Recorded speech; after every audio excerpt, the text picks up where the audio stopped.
Muy buenas tardes y celebro que quienes están aquí hayan podido llegar hasta aquí después de una jornada maratoniana en la cual pues hemos tenido 3 conferencias, creo que bastante más interesantes que la que yo les voy a plantear. El motivo de la intervención está relacionado con una cuestión que es constante cada vez que hemos hablado de cuestiones de derecho de familia y de cuestiones relacionadas con el matrimonio, que es el tema de sus caracteres esenciales. Por eso el hecho de preguntarnos si existen o cuáles son esos elementos esenciales del matrimonio, pues implica una reflexión sobre la evolución del derecho de familia y sobre la figura en particular. Recordarán ustedes que hemos visto algunos trabajos o algunas reflexiones doctrinales en las cuales se parte de una premisa, de un punto de partida, es decir, si el derecho regula la realidad, si el derecho va en pos de la realidad en una persecución sin fin como la de Aquiles y la tortuga, debemos plantearnos sobre qué bases el ordenamiento jurídico estructura la regulación de las instituciones, no siendo el matrimonio una excepción. Lo que hemos visto específicamente respecto del matrimonio son unos caracteres definitorios que se afirma son praeterjurídicos, son anteriores al derecho, son naturales, partiendo de esa premisa de que corresponden o pueden corresponder a un orden normativo ajeno al derecho positivo que se aplica.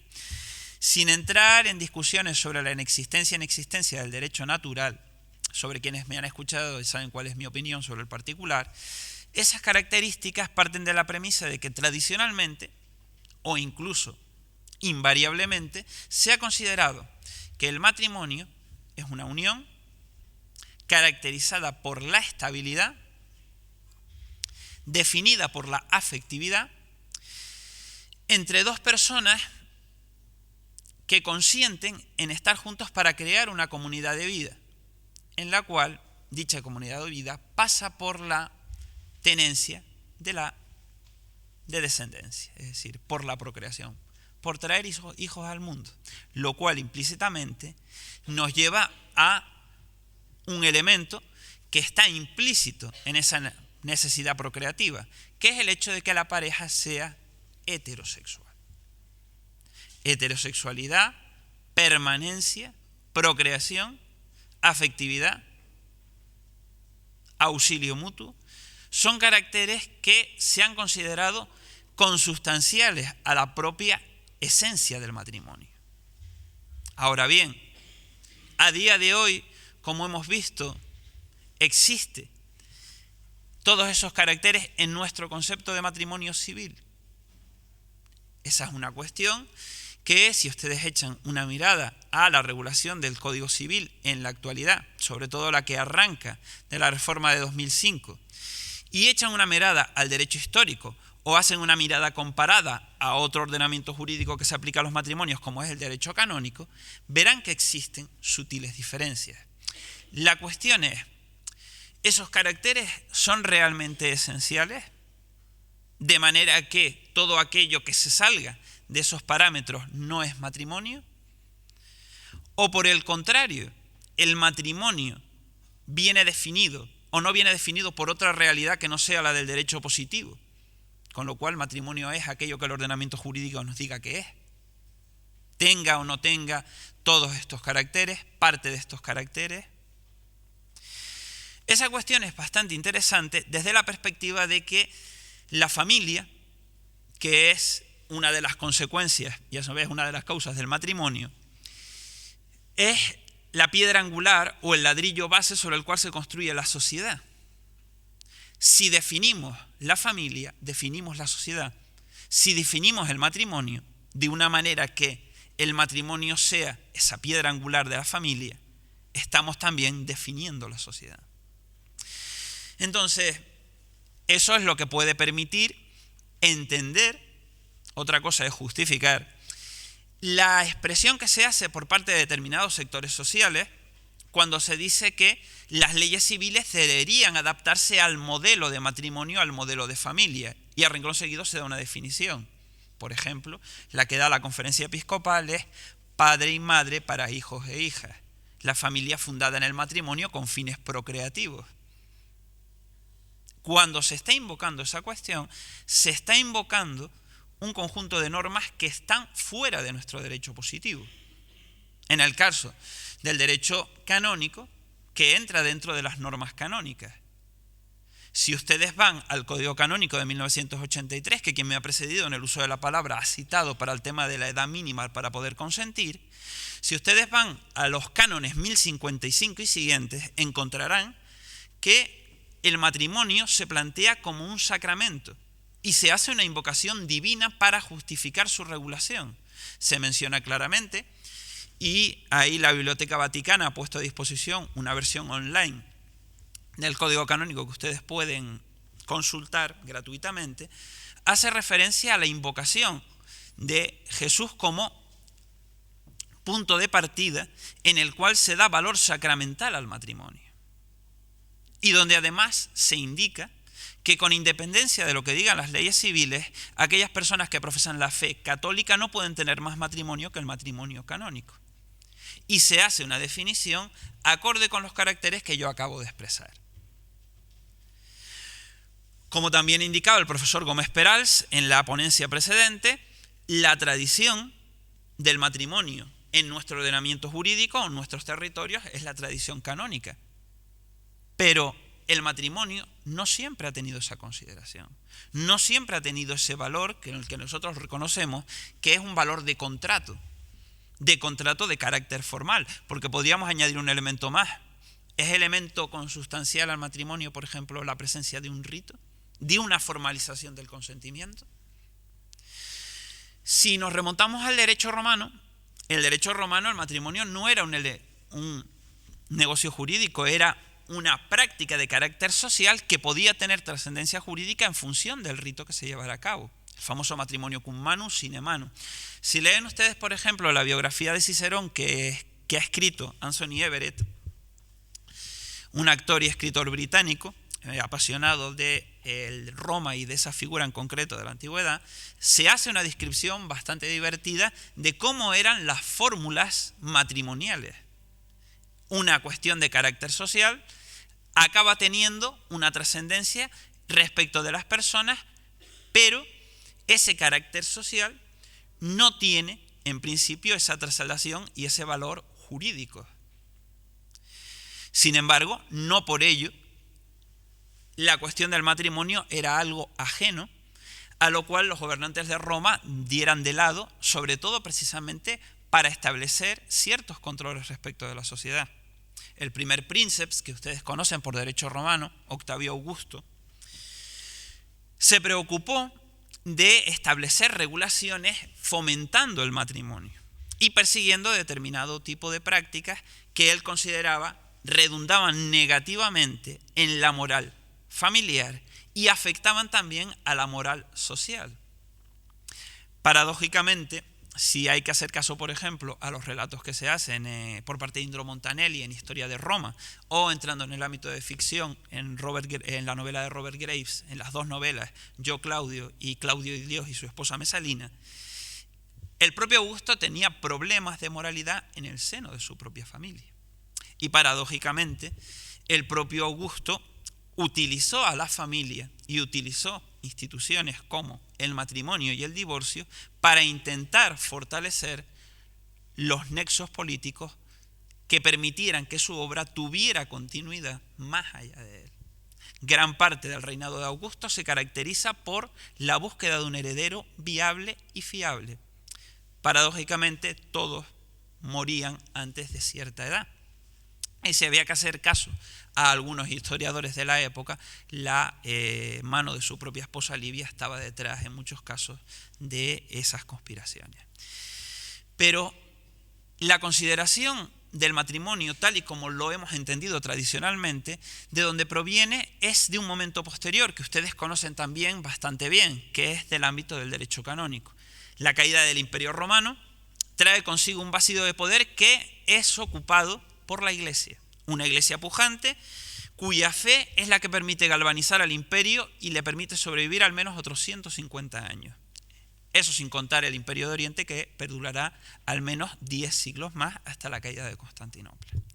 En ese ámbito en particular se introduce la idea del matrimonio como sacramento y además se establece una postura en la cual es a través de ese sacramento que se puede acceder al matrimonio, frente a lo que se había planteado en Roma, donde en Roma el matrimonio tenía, digamos, dos aspectos, dos basamentos, dos columnas, dos patas, que eran la convivencia y la affectio maritalis, es decir, la unidad de techo, lecho y mesa y al mismo tiempo la voluntad. No hay que olvidar siempre ese carácter consensual y básico de la unión basada en la afectividad. Pero se reconocían algunos elementos de carácter alternativo con unas denominaciones que al correr del tiempo han alcanzado en la traducción al castellano elementos más bien peyorativos, como por ejemplo el concepto de concubinato, donde uno de los dos elementos fallaba. Sin embargo, se daba cierta carta de naturaleza a su existencia. En la Edad Media, el matrimonio va a intentar ser impuesto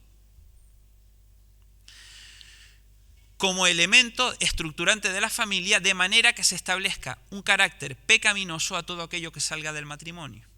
Y al mismo tiempo se planteará en el ámbito de las leyes civiles. Recuerden ustedes que la Edad Media es la época en la cual el poder terreno del imperio intenta imponerse al poder espiritual del papado y viceversa.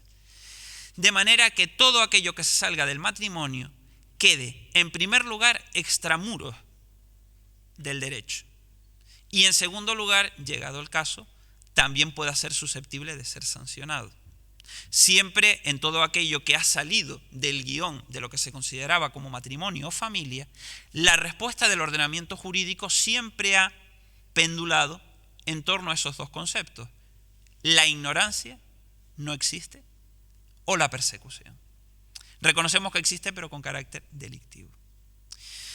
Entonces, en esa tesitura, sin embargo, la realidad es que lo que las fuentes medievales denominan barraganía, también un término bastante despectivo, siguió existiendo por mucho que las partidas recogieran aquello de que Barraganas defiende la Santa Iglesia Católica que no noviese, por considerar que es pecaminoso y ofenden a Dios. Sin embargo, la realidad es que ese tipo de organizaciones familiares alternativas existieron. Sin embargo, formalmente, en el ámbito de la legislación civil, el concepto de matrimonio va a estar profundamente influido por esas características que hemos visto al principio y que van a trasladarse prácticamente sin solución de continuidad a los distintos códigos civiles. Es decir, la idea de que el matrimonio es una unión estable entre hombre y mujer, expresada a través de un rito para crear una comunidad familiar donde haya socorro mutuo y además haya hijos, haya procreación. Cada uno de esos elementos tiene unas características. Si hablamos de unión de hombre y mujer, en principio quedan excluidas, por supuesto, las parejas homosexuales y los supuestos de poligamia y poliandria. Si hablamos de permanencia, la única forma de disolver el vínculo es considerar que A, el vínculo nunca ha existido, la nulidad. B, el vínculo se extingue o se disuelve por muerte de uno de los contrayentes. El divorcio no existe. Y la separación se plantea en términos muy excepcionales, en el sentido de que la separación es un castigo al cónyuge que se comporta mal para separarle del cónyuge víctima que sufre ese mal comportamiento y esa vulneración de los deberes que son connaturales al matrimonio. Si consideramos que tiene naturaleza de carácter procreativo, debemos considerar que aquellos matrimonios donde por imposibilidad, incapacidad e impotencia de una de las dos partes no puede haber descendencia, el matrimonio puede ser anulado, porque no se puede llevar a cabo el fin para el cual ha sido concebido. La causa, si lo quieren ustedes ver en términos contractuales. Y además, si establecemos que tiene un carácter sacramental, o por contraposición, como contrato es un contrato de naturaleza formal, todos aquellos casos en los cuales el consentimiento, la affectio maritalis, no se produce a través de los mecanismos establecidos legalmente, no son matrimonio. Y como tales parejas, pues tendrán la consideración que pueda dárseles por parte de la legislación civil. En Francia, en el Código Civil Napoleónico, se plantea un orden de cosas en el cual la idea de Napoleón es que si los concubinos, es decir, si las parejas de hecho viven de espaldas a la ley, ignoran la ley habrá de ignorarles igualmente. Es decir, se sitúa usted fuera del ordenamiento jurídico y no planteamos ninguna cuestión que a usted pueda afectar. Piensen ustedes, por ejemplo, en el ámbito de la filiación, la distinción que se plantea entre hijos legítimos e ilegítimos. Todas las diferencias que existen en el ámbito del ordenamiento jurídico, sobre todo en el caso del nuestro, por poner el ejemplo de donde nos estamos moviendo, antes de la reforma de la Constitución y antes de la reforma del Código Civil de 1981. El ejemplo que hemos visto en clase de la sentencia del Tribunal Supremo de 2007, donde se aplican las leyes preconstitucionales a un proceso de herencia y se dice, hijos matrimoniales tienen derecho a la herencia, son legitimarios, hijos habidos fuera del matrimonio no tienen derecho a la herencia porque no son legitimarios, porque a ojos de la legislación precedente había una distinción que se regía por los términos de legitimidad e ilegitimidad. Esos hijos sufrían el ser, como decían los clásicos, el fruto del pecado. Es decir, son la prueba tangible de que algo ha habido fuera de los cauces establecidos en el ordenamiento jurídico. Ahora bien, ustedes han visto que en los últimos 50, 60 años, sobre todo a raíz del final de la Segunda Guerra Mundial, hemos asistido a un proceso vertiginoso donde realidades que habían permanecido inmutables hasta el siglo XIX, y ahí está el ejemplo que ponía el profesor Gómez Perals hace un momento sobre el tema de la edad para contraer matrimonio, pues hemos visto que ha habido un cambio vertiginoso respecto de la consideración de la familia y la consideración del matrimonio. En primer lugar, se empieza a abrir un reconocimiento a las llamadas parejas de hecho, a las llamadas uniones estables no casadas, en las cuales existe la convivencia, existe el afecto. Yo creo que a estas alturas nadie niega que exista esa comunidad familiar y esa comunidad de vida, pero no existe el rito. Piensen ustedes las relaciones que se forjan en ordenamientos jurídicos donde no se reconoce el divorcio. Es decir, este país hasta el año 81. Quitando el brevísimo espacio de tiempo que medió entre 1932 y 1939, con la ley de divorcio de la Segunda República. Incluso en ordenamientos jurídicos donde se caracterizan por el carácter vivo del derecho, como ellos quieren denominarlo, que es aquellos donde la jurisprudencia se plantea como fuente del derecho, como creadora de precedentes, es muy pronto cuando se empiezan a plantear reclamaciones en el seno de las parejas de hecho. Porque aunque no haya habido vínculo, ha habido una cohabitación, ha habido una cooperación y el fin de esa convivencia trae consigo un perjuicio a una de las partes. El caso que suele citarse, sobre todo desde los estudios más tempranos en materia de parejas de hecho, derecho de familia, es el caso de la justicia de California, Marvin versus Marvin, que enfrentó en el juzgado una antigua pareja, una de ellas era la actriz Michelle Triola y otro era un actor que por cuestiones de edad ustedes solamente pueden conocer en retrospectiva, que es el actor Lee Marvin. Si ustedes han visto alguna vez La leyenda de la ciudad sin nombre, pues es uno de los actores protagonistas. Y en ella se planteaba que su expareja le reclamaba por el hecho de que finalizada la convivencia, ella se veía en una situación en la cual, pese a no haber estado casado, ella había contribuido poniendo su carrera en un segundo plano para que él siguiera manteniendo la suya. Es decir, la eterna historia del desarrollo profesional de las mujeres, incluso hasta la propia actualidad. Es decir, la difícil situación que supone el equilibrio y la conciliación entre la vida familiar y la vida laboral. Y hay un juzgado de California que reconoce en primer término la viabilidad de esa reclamación. Es decir, las parejas de hecho dejan de estar consideradas extramuros, dejan de ser ignoradas. Desgraciadamente ese primer precedente no llegó muy lejos porque luego en apelación la Corte Suprema de California dijo que el juzgado no podía plantear derechos inherentes al matrimonio a algo que se había situado fuera del matrimonio. También tengan ustedes en cuenta que se plantea en el ámbito de una pareja heterosexual, es decir, personas que podrían haberse casado si hubieran querido. Otra cuestión que se va planteando en paralelo, pero en otros términos, pues es la de las parejas homosexuales, donde el ordenamiento jurídico sí reconocía de su existencia, pero desde la perspectiva penal. Piensen ustedes, por ejemplo, al hilo de cierta película que ha sido oscarizada recientemente, no sé si la han visto ustedes, que es The Imitation Game, una historia en minúsculas del padre de la informática, Alan Turing.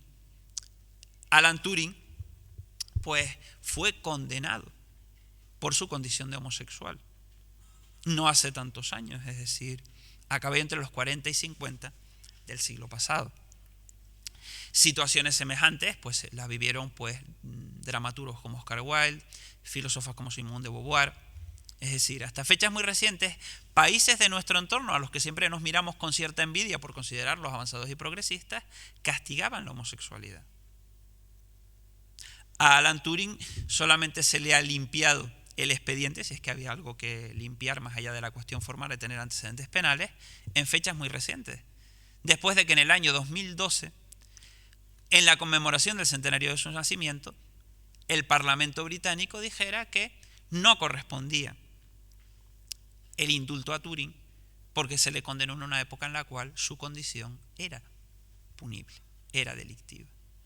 Hay que llegar a una recomendación del Consejo de Europa de fecha todavía más reciente para solicitar a los Estados miembros de la vieja Europa que dejen de perseguir a la gente por su opción sexual. En ese sentido, las parejas de hecho, es decir, el establecer una regulación de algo que en principio no quiere ser regulado, porque la condición o la definición de pareja de hecho plantea la cuestión de decir situarse extramuros del ordenamiento jurídico, porque no se desea esa regulación, sirvió como vehículo precisamente para ir en la dirección contraria, dar algún tipo de cobertura jurídica a aquellas personas que queriendo casarse no podían porque el ordenamiento jurídico no lo planteaba. Las primeras leyes que empiezan a reconocer las parejas de hecho son de Holanda, de Noruega, de Dinamarca, y se plantean a caballo entre la segunda parte de los años 80 y la primera de los 90. Incluso llega, en el ámbito del derecho francés, al establecimiento de un contrato de unión civil, en la cual de forma diluida las parejas homosexuales entran junto a otro tipo de acuerdos que se pueden llevar a cabo entre personas para organizar una unidad familiar. Pero ya de por sí, eso supone un avance en la medida en que ya el matrimonio no es la única vía para acceder a la familia y para obtener la protección. Nuestra Constitución, como ustedes saben, reconoce por un lado el derecho a la familia, la igualdad de la descendencia y por otro el matrimonio, lo cual le permite proteger a todas las familias cuando considera oportuno o promover el matrimonio cuando considera que el matrimonio tiene que ser tratado de forma distinta. En la cuestión de la heterosexualidad, nuestro país fue pionero en el año 2005 con la primera ley del matrimonio homosexual, que todo el mundo consideraba un disparate al ser una ruptura total con lo que se entendía era la tendencia de nuestro entorno. Siempre se pone el ejemplo de Francia porque saben ustedes que nuestro Código Civil hasta cierto punto está influido profundamente en su estructura y planteamientos por el Código francés.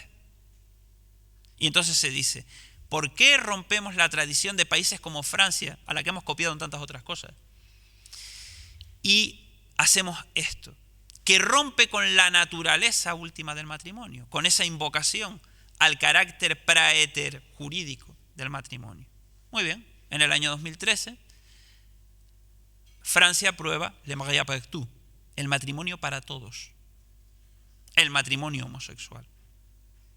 Sin embargo, si ustedes tiran de hemeroteca de los medios franceses como Le Monde y Libération, pueden ver ustedes las reacciones de ese sector ultramontano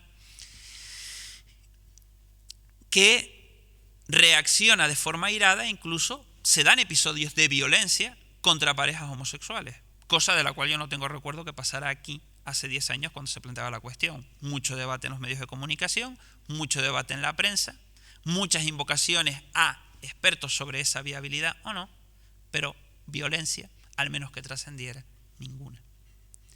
Entonces, ha desaparecido hasta cierto punto el carácter rituario, aunque también es relativo porque prácticamente todas nuestras comunidades autónomas tienen leyes de parejas de hecho que plantean la existencia de registros. Si yo soy pareja de hecho y me quiero registrar, me convierto en pareja de derecho, y eso indirectamente es un matrimonio. Esa situación tenía una justificación en la cual era la vía de acceso a las parejas homosexuales que no podían. En el año 2005 esa cuestión pues queda completamente fuera de lugar. Aunque pese a todo siguen existiendo las parejas las leyes de parejas de hecho, porque por alguna extraña razón parece ser que palabras como matrimonio, vínculo marital o, entre comillas, papeles siguen teniendo una especie de, generando cierto temor reverencial en ciertas personas. Yo creo que en parte por esa consideración que las palabras matrimonio, boda, casorio plantean siempre esa cuestión de para toda la vida, cosa que las parejas de hecho no. También hay que considerar de forma absurda que casarse implica luego que para el caso de divorcio pues puede haber problemas. En eso hay que eliminar ese tópico, es decir, casados o no casados, casados o emparejados, los problemas si tienen que surgir, surgirán, tal y como lo planteaba la profesora Afonso Rodríguez. Es una cuestión de sentimientos, y los sentimientos se tornan viscerales cuando las historias de amor terminan. Entonces, en la medida en que, por ejemplo, la normativa en materia de protección del menor, como dice la profesora Calzadilla Medina, ya abarca toda la descendencia, pues también esos temores tienen que desaparecer.